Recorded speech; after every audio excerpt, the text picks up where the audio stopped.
Hi, fellow travel creators. Welcome back to season 2 of the Travel Creator Podcast. I'm Laura, by the way, if you've never heard my voice before. I can't believe so many of you tuned in to season 1. That was wild. Thank you so much for that. I'm so excited for season 2. We even have some special guests that are here to drop some knowledge.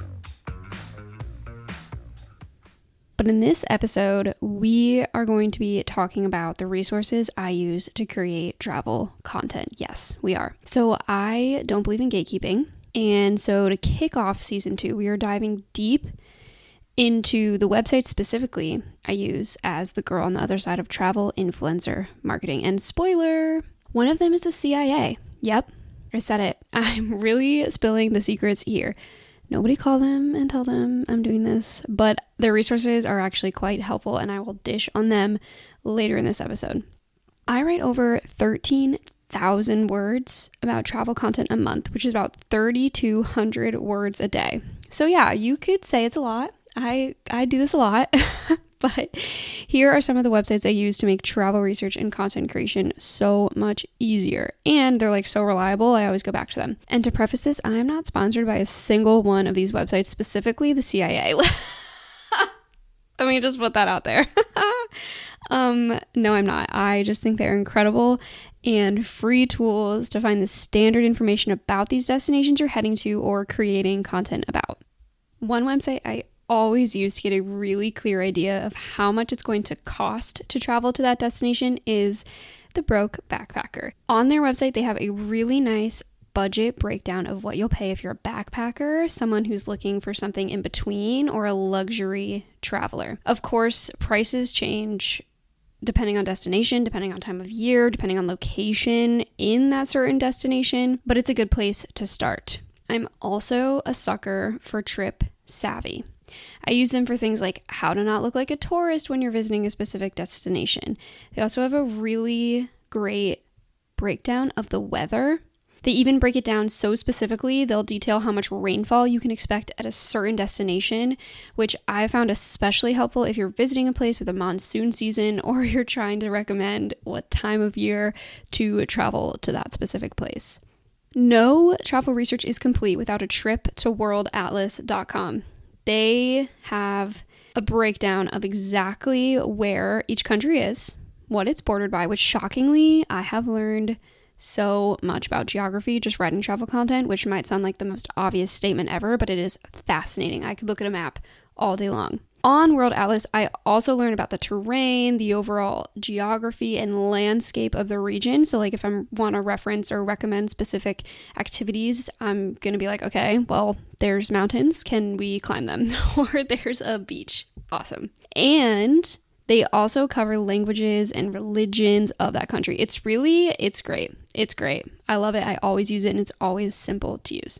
Now, don't laugh at this next one. I'm slightly embarrassed, but I will spill. I am a professional, but I have to admit to you, I have used a website that I will name in a moment in the past, and I am continued to be impressed by it.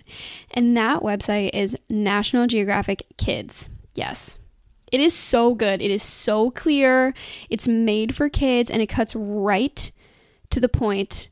It cuts right through all the BS and it gets right to the point, which reminds me, I also love cutting to the chase, hence why these episodes are short.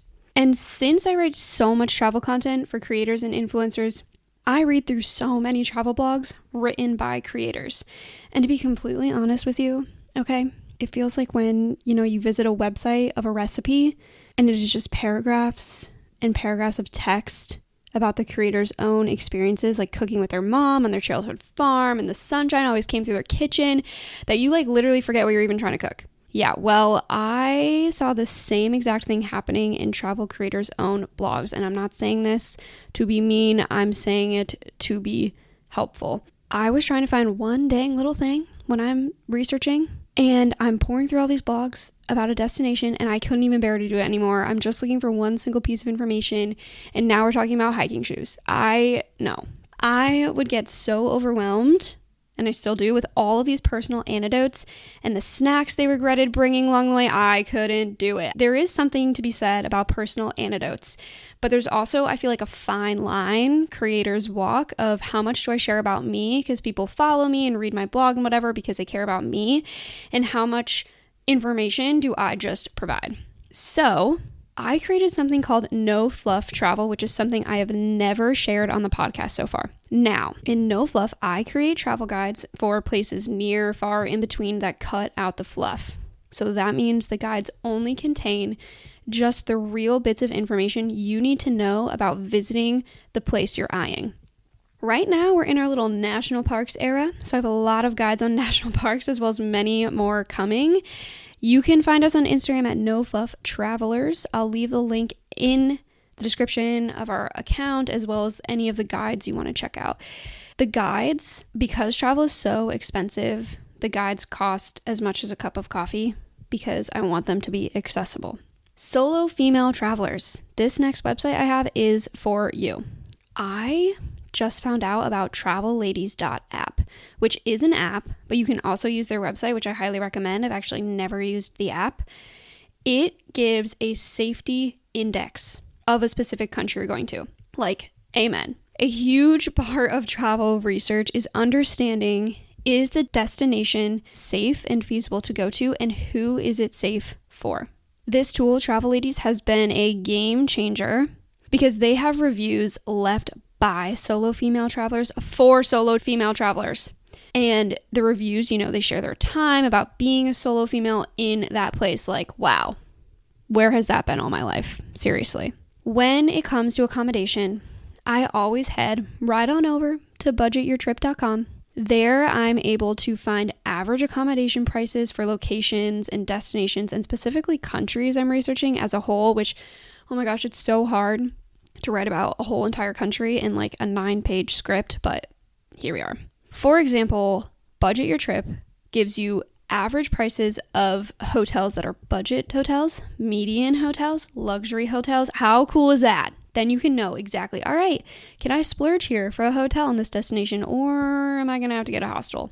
This next one is specifically helpful for my digital nomads out there. So to find out how much cell service you need or you're going to get in a specific region or even an entire country, I use the website NPerf. It's NPERF.com. NPerf. I don't know. It's so funny. Okay. On this website, you can put in a country, you can choose a provider, and you can zoom in on their little interactive map to see what level of coverage you'll get in a specific area. This is especially helpful for my folks who are working on the road, etc.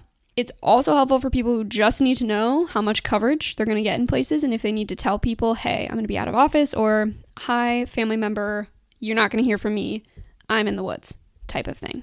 Okay, now onto the C.I.A., my friends. So I use the C.I.A. to help me complete travel research. Yes, you have heard this right.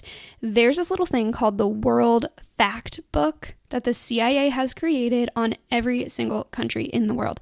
You can visit it and get a brief breakdown of the type of climate, terrain, language, currency, and a bit more information that I have found really helpful.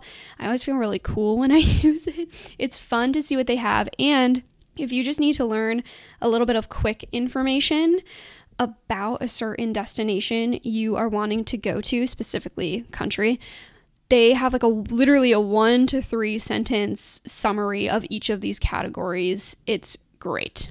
Okay, travel friends, I hope this list has helped you get an inside peek into how I spend almost every workday. It also just means I know so much random trivia. I'm just waiting to get good at Greek mythology and Shakespeare and like 2010 Oscar winners to audition for Jeopardy.